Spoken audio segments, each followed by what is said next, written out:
Hey everyone. I decided I'm gonna go on a walk today around the block.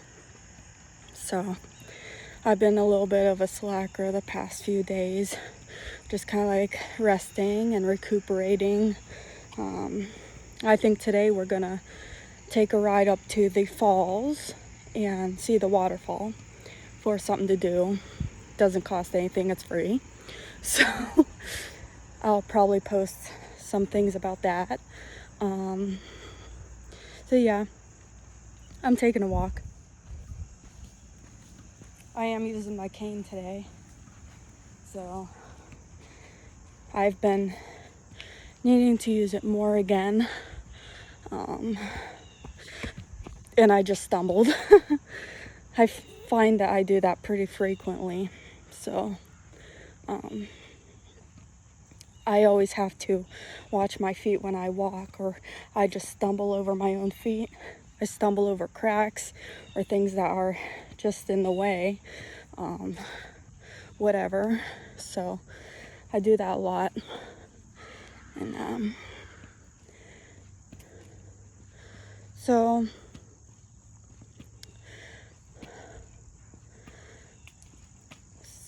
I was thinking about talking about something today.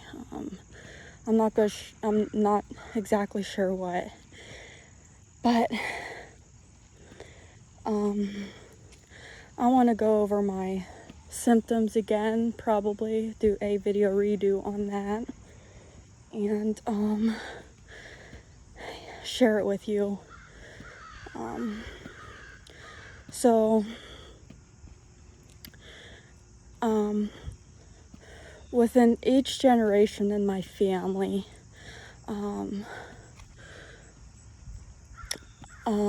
my condition's inherited in a dominant fashion. So it only takes one defective gene to cause a disease, and it's like a 50-50 chance of passing it to your child.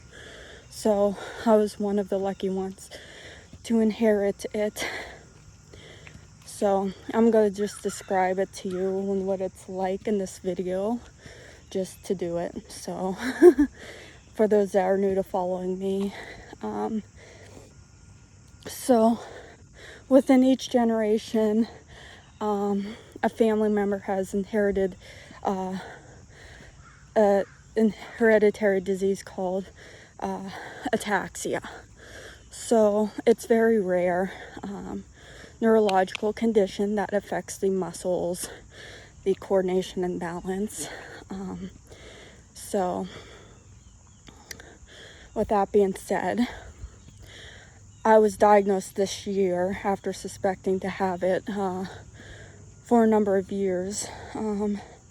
Since 2009, I was suspected to have this form, but I did not get the genetic confirmation till this year. So people seem to think it's confusing, but based on the research I have done and the family history of the condition, for one thing, I'm not in an episode and I am using a cane. So this misinterpretation of my form of ataxia only being episodic is a total misnomer or whatever. It's not an accurate interpretation of the condition. So I had a family member that relied on a walker full time and was eventually recommended a wheelchair, but just decided to keep using her walker. So with me, I have a wheelchair, walker, and a cane. I've been using the cane more now. I was using the wheelchair for longer distances, but I've been trying to keep moving, and right now I've been using the cane. So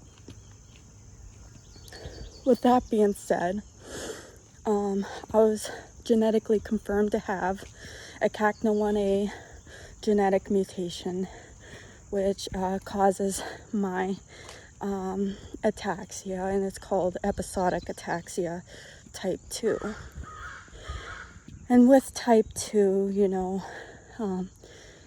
There's about a 50% chance that some individuals may develop a progressive secondary ataxia syndrome. So it's not like just intermittent to me anyways, based on my research and my family history, and my neurologist states it's from having the cerebellar atrophy, which I have, is a deterioration of nerve cells within my brain, the area of the cerebellum. So that deteriorates over time, causing the individual to lose voluntary muscle control and coordination and balance in between their episodic ataxia attacks, whatever you want to call them. So my episodic symptoms consist of vertigo, severe vertigo, nausea, and vomiting, mainly for the episodic symptoms. I have symptoms that seem to be inconsistent without having the vertigo and whatnot, but those are very minor. However, the vertigo exacerbates my ataxia. So how that works is it increases my unsteadiness on my feet, and it makes my ataxia become even more worse.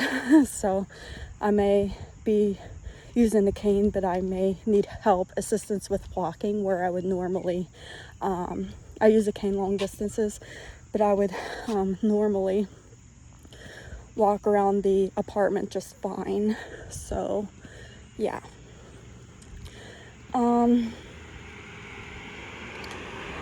So that's how my syndrome works. It's hard to say when I first developed it. Infancy, childhood is when it usually onsets.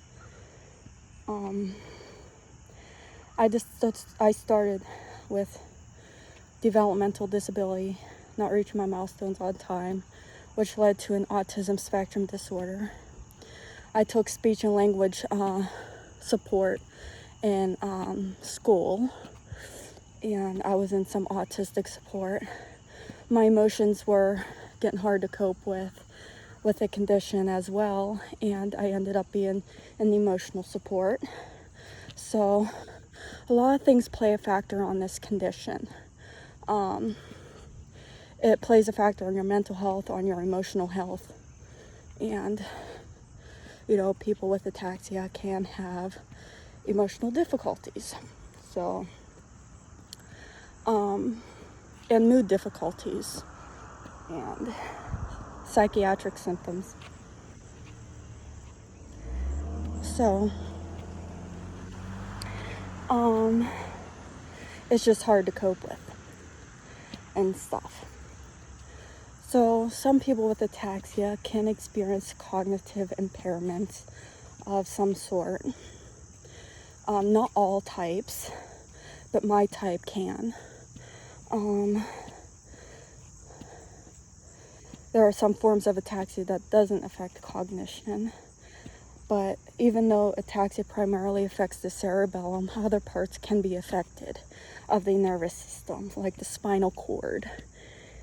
And some people can display a generalized atrophy, specifically in SCAs, spinocerebellar ataxia types.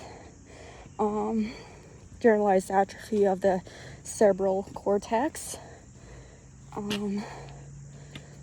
or the spinal cord. So, yeah. And that being said, those are the non-physical symptoms I have from my ataxia.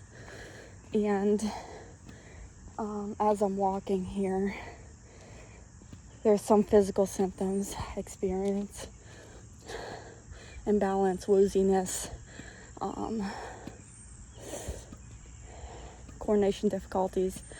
I have this extreme muscle fatigue, which is the primary reason why I use my cane and a walker.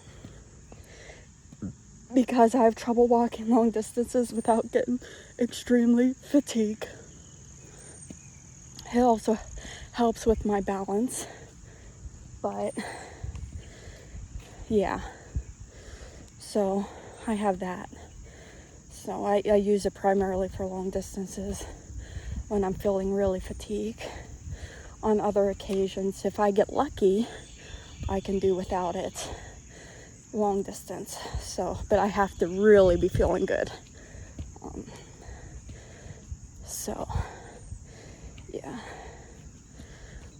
I have more difficulty manipulating myself in darker environments. When I've been examined by a neurologist or whatever, I have more difficulty with my balance and stuff with my eyes closed than I do open. So again, even though I have cerebellar atrophy or degeneration, it just kind of exacerbates or makes the symptoms a lot more pronounced with my eyes closed. So that's kind of how that works. So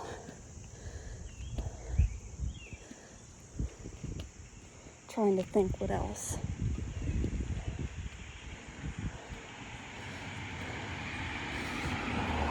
Yeah, even though before I was 10 years old, I was displaying intellectual disability, developmental delays.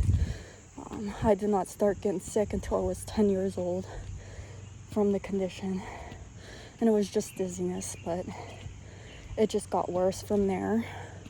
So the condition does appear progressive or degenerative in some sort. And I get frequent migraines or headaches as well. And I've even gotten fevers during my attacks as well.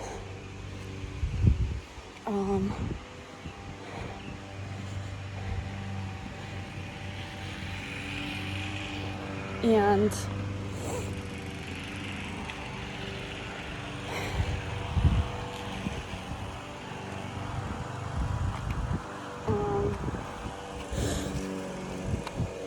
I get